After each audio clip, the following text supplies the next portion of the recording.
Standing in my brand new apartment in downtown Austin, I could not believe this moment had finally arrived.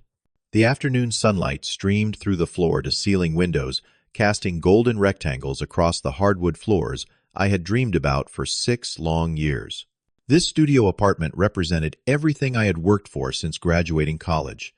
Every 60-hour week, every skipped vacation, every dollar saved had led to this single moment of pure accomplishment.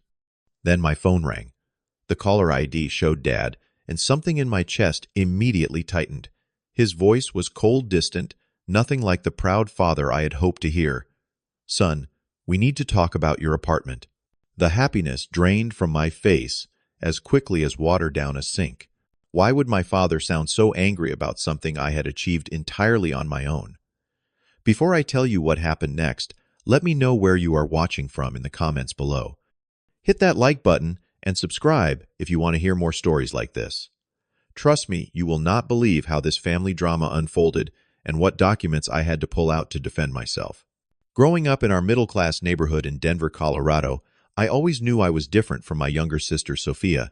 Our father, Robert, a 55-year-old man who owned a small construction company, had always treated us completely differently. While I was expected to earn everything through hard work and determination, Sophia seemed to float through life on a cloud of endless support and encouragement. The difference became even more pronounced after our mother Linda passed away from cancer when I was 22 years old. Mom had been the balancing force in our family, making sure both children received equal attention and love. After her death, Dad seemed to pour all his remaining parental energy into making sure Sophia never experienced any hardship or disappointment. Sophia, now 25, had chosen to study fine arts in college while I pursued my computer science degree. The contrast in how our father supported our educational choices could not have been more stark. While I worked part-time jobs, applied for scholarships, and took out student loans to pay for my engineering program, Sophia received full financial support for her art degree. She never had to worry about textbook costs, housing expenses, or even spending money for her social activities. Dad proudly paid for everything, often telling neighbors and family friends about his talented artistic daughter, who would someday become a famous painter.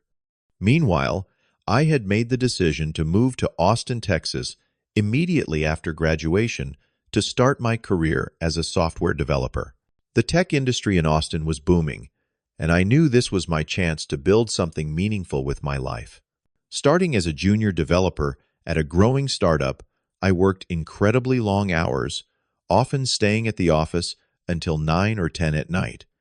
My colleagues would joke about my dedication, but I had a clear goal in mind. I wanted to prove to myself, and maybe to my father, that I could succeed without constantly asking for help or handouts. For 6 years, I lived in a tiny shared apartment with 2 roommates driving a beat-up Honda Civic that I had bought with my first paycheck. Every month, I carefully calculated my expenses and put aside as much money as possible toward my dream of owning my own place. I avoided expensive restaurants, canceled streaming subscriptions I did not really need, and wore the same work clothes until they practically fell apart. My coworkers probably thought I was cheap, but I knew exactly what I was saving for. The day I finally had enough money for a down payment on a studio apartment in downtown Austin felt like winning the lottery. The apartment itself was small, but perfect for my needs. Located on the 15th floor of a modern building, it had an open layout with a kitchen that flowed into the living space, a separate bedroom area, and those incredible floor-to-ceiling windows that provided an amazing view of the Austin skyline. The monthly mortgage payment was exactly what I had calculated I could afford, and signing the papers felt like the most adult thing I had ever done in my entire life. That sense of accomplishment lasted exactly 3 days before my father called with his shocking demand. His voice carried none of the warmth or pride I had secretly hoped to hear. Instead, he sounded like he was discussing a business transaction that had gone wrong. "Jared, I heard you bought an apartment," he said, as if purchasing my own home was somehow a questionable decision. Before I could even respond with excitement about this major milestone, he continued with words that made my stomach drop. "Your sister needs a place to live in Austin. She got accepted to an advanced art program there." What came next felt like a slap across the face. Dad explained that he expected me to transfer ownership of my apartment to Sophia because she deserved it more than I did. According to his logic, I was a man who could always start over and find another place to live. But Sophia needed stability and the right environment to nurture her artistic talents. He actually used the phrase, "You can sleep anywhere, but an artist needs inspiration." The casual way he dismissed 6 years of my hard work and sacrifice made me feel like I was talking to a complete stranger rather than my own father. I knew this conversation was too important to handle over the phone, so I booked a flight back to Denver for the following weekend. Walking into my childhood home felt strange and uncomfortable, like returning to a place where I no longer belonged. Dad was waiting for me in the living room, sitting in his favorite leather recliner, with his arms crossed and a stern expression that reminded me of being lectured as a teenager. Sophia sat curled up on the couch, looking smaller and more innocent than her 25 years, letting our father fight this battle for her without saying a single word in her own defense. The argument that followed was unlike anything we had ever experienced as a family. Dad accused me of being selfish and lacking any sense of family responsibility. He could not understand why I would not automatically want to help my sister succeed in her chosen career path. "Sophia is going to be a famous artist someday," he declared with absolute certainty. "She has real talent, real vision, a real future ahead of her. You are just a programmer. Those jobs are everywhere, but artistic genius is rare and precious." I tried to explain the reality of my situation, how I had worked 60-hour weeks for 6 consecutive years to save enough money for that apartment. I described the sacrifices I had made, the social events I had skipped, the vacations I had never taken, all in service of this one goal. But Dad seemed completely incapable of understanding that my achievements had any value compared to what he saw as Sophia's superior potential. "Money is not everything, Jared," he said, with a dismissive wave of his hand. "Your sister has something you will never have. She has talent, vision, and a future that matters." The conversation took an even more painful turn when I started asking questions about the financial support Sophia had received over the years. During our heated discussion, I noticed a stack of bills and receipts on the coffee table. While Dad continued his lecture about family priorities and supporting artistic dreams, I caught sight of several invoices that made my blood run cold. There were tuition payments, supply purchases, studio rental fees, and equipment costs that added up to an astronomical amount of money. As I pieced together the financial picture, I realized that Dad had spent over $200,000 supporting Sophia's art education and career preparation. This was not just college tuition, but private art lessons, expensive supplies, a dedicated studio space, professional-grade equipment, and even living expenses, so she could focus on her craft without worrying about working a regular job. Meanwhile, I had paid for my own education through a combination of scholarships, student loans, and part-time work, never receiving a single dollar of financial assistance from our family. The inequality was so stark and obvious that I felt physically sick to my stomach. Here was my father demanding that I hand over the one thing I had managed to achieve through my own efforts, while he had been secretly funding a lifestyle for my sister that most people could never afford. When I confronted him about this massive disparity in treatment, he became defensive and angry. "I supported your sister because she needed support," he said. "You chose to be independent and leave home. You made your bed, now you have to lie in it." For the first time during this entire confrontation, Sophia finally spoke up. Her voice was calm and matter-of-fact, as if she were discussing something as simple as the weather forecast. "You chose to leave home and be independent. Jarrett," she said, looking directly at me, with no trace of guilt or embarrassment, I chose to stay close to family and build my career with Dad's help. We both made our choices. Then her tone became even more entitled and demanding. Besides, what do you even need that apartment for? You are always working anyway. I need space for my art supplies, my easel, proper lighting for my studio setup. She went on to suggest that Dad could help me find a smaller, more practical place that would better suit my simple needs as a working professional.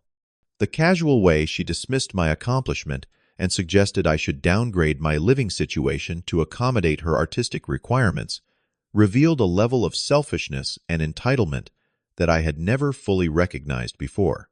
This was not the sweet, creative sister I had grown up with.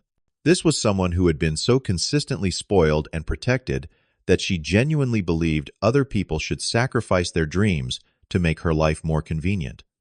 The worst part was watching Dad nod, along with every word she said, as if her demands were perfectly reasonable and I was being stubborn for not immediately agreeing to give up everything I had worked for.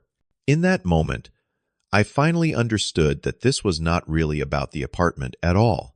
This was about a family dynamic that had been broken for years, where one child was seen as valuable and deserving, while the other was viewed as expendable and obligated to serve. When it became clear that I was not going to voluntarily hand over my apartment, Dad decided to escalate the situation to a level that I never thought he would reach. His face turned red with anger, and his voice took on a tone of absolute authority that brooked no disagreement.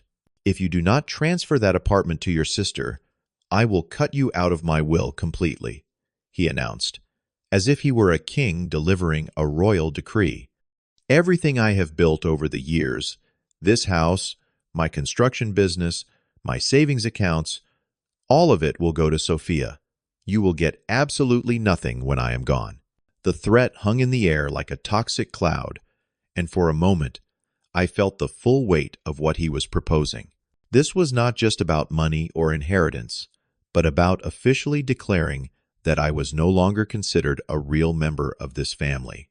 Dad was willing to disown me entirely rather than accept that I had the right to keep something I had earned through my own hard work and sacrifice.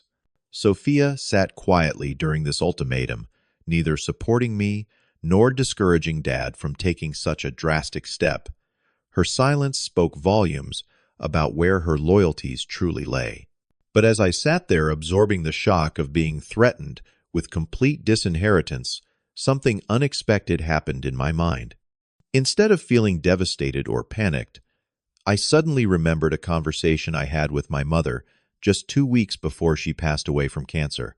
She had been weak from chemotherapy treatments, but her mind was still sharp and focused. During one of our late-night talks in her hospital room, she had told me something that I had almost forgotten over the years. Mom had revealed that my grandmother, Dad's own mother, had established a trust fund specifically for me when I was born. This was not a small gesture or symbolic gift, but a substantial amount of money that had been growing with interest for nearly 3 decades. Grandma had been concerned about Dad's tendency to favor daughters over sons, having observed this pattern in her own family growing up. She had wanted to make sure that her grandson would have financial security regardless of how family dynamics might evolve over the years.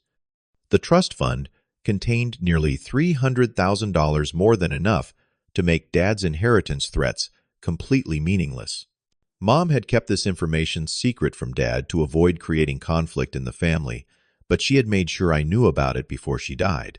She had given me all the legal documents and contact information for the trust administrators, telling me to use the money wisely when the time was right. In all the grief and chaos following her death, I had honestly forgotten about this financial safety net. Now, sitting in my childhood living room while being threatened with disinheritance, I realized that the time had finally come to reveal this family secret. I excused myself to go upstairs to my old bedroom, where I still had a box of important documents stored in the closet. Among my college transcripts and insurance papers, I found the thick manila envelope containing all the trust fund paperwork that Mom had given me years earlier. Walking back downstairs with the documents in my hand felt like descending into battle with the perfect weapon. Dad and Sophia were still sitting in the living room, probably discussing how my eventual capitulation would solve all their problems. The expressions on their faces when I returned suggested they expected me to apologize and agree to their demands.